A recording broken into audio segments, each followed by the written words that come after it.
Hello, everyone. I would like to start by congratulating everyone for staying for the last presentation at the end of the day, and the mixer is waiting. So it was a really great achievement. So today I'm going to talk about the things to consider when we utilizing the geopolymer concrete. I would like to focus on the things that is good case study or things we should improve. So the outline, I will talk about a brief introduction, then I will talk about the effect of the fly ash and particle size distribution. Activating solution is good to consider external heat, the curing, the cost, and CO2 emission, and initial and final setting. I will talk about them briefly. So general overview, geopolymer concrete is a mixture of sodium silicate, sodium hydroxide, which is the activating solution, or a mixture of silica fume and sodium hydroxide, and also coarse and fine aggregate, and source of aluminum silicate such as fly ash, slag, or metakaolin. There are several studies showing that this kind of concrete has really good mechanical and durability properties, and show this really can be exceed or same the conventional concrete. So I would like to start with the effect of the source of the fly ash. So you can see here, we utilize two sources of fly ash. One is Blue Creek, the other is Water Station. The only difference, I just changed the fly ash source. And you can see here, we run the XRF chemicals, and they are almost close. There is no big difference between each source. However, you can see the commercial strength here is really a big difference. We improve the commercial strength by more than 60% when we utilize the water station. So we decided to investigate why we have this effect in the commercial strength. So here we run the particle size distribution, and we found out the watery, which is perform better in the mechanical properties, especially the commercial strength. It was finer, and here is the x-axis is the and logarithmic. So it was finer, so it means more surface area available for reaction, and that's maybe introduce the enhancement in the mechanical properties, specifically commercial strength. So we wanted to investigate more just to really make sure the reason is the particle size distribution, not the chemical properties.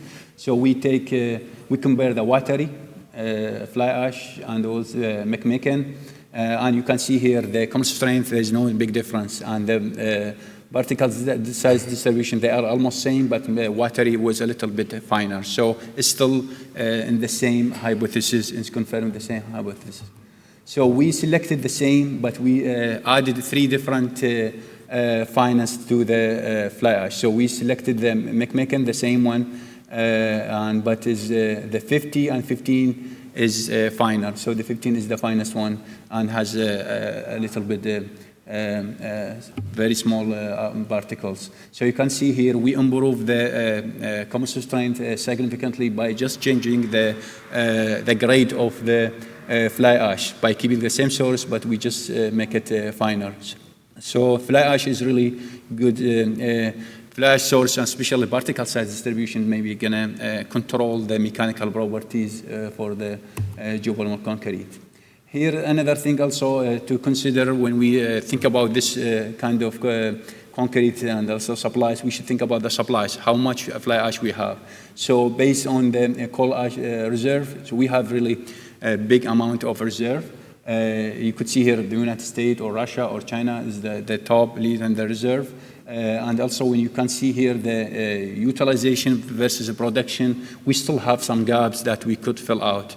However, the issue here, because of because of the regulation, now started to have a limited availability in the fly ash, because a lot of coal ash power plant is switching from fly ash from coal as a fuel to natural gas, which is limited the availability of the fly ash make it is more limited. And another study that they are now developing is to reclaim the fly ash, reserve of the fly ash that's been deposited underground. So that's maybe gonna produce or introduce some fly ash for the market, for the concrete market.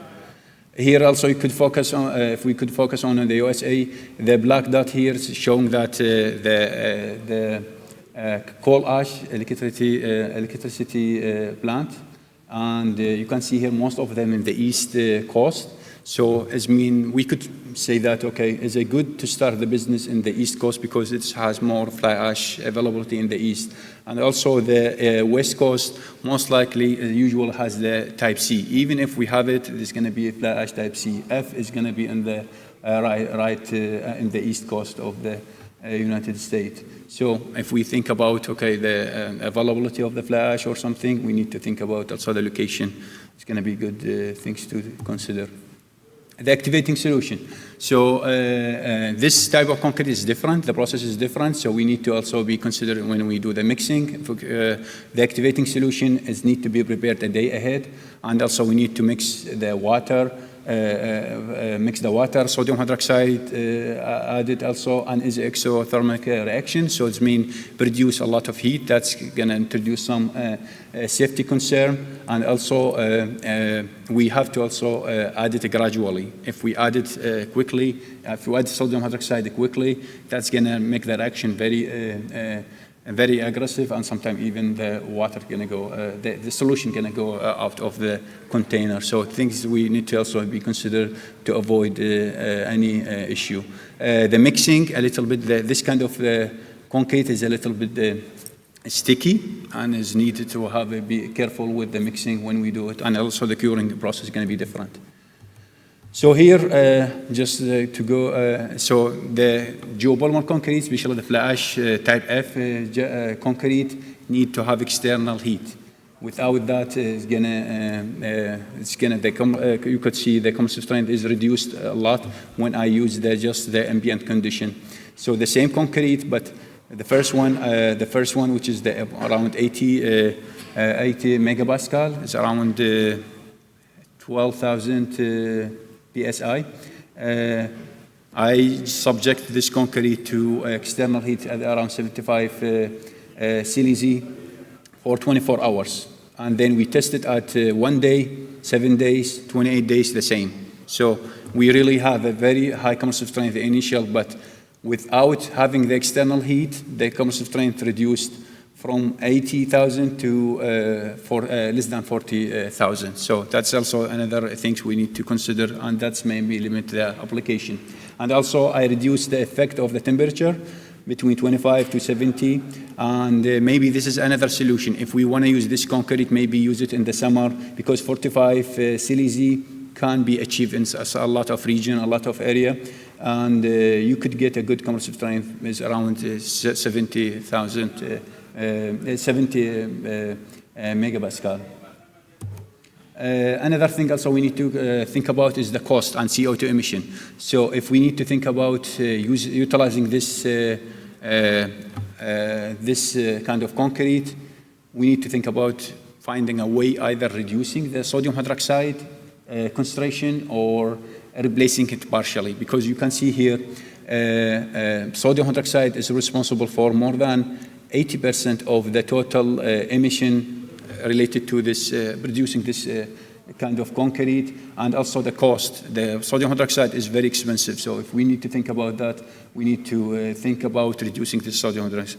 There is some studies. I did one study, for example. I introduced Portland cement, which can produce calcium hydroxide for the content, and I reduce the sodium hydroxide. I still achieve a good compressive strength without needing for the external heat. So we need to think about some solution to reduce this sodium hydroxide. So the initial and final setting, if we test this concrete specifically in hot area, while we are doing in hot environment, sometime we have a flash setting in the early within 3 or 4 minutes.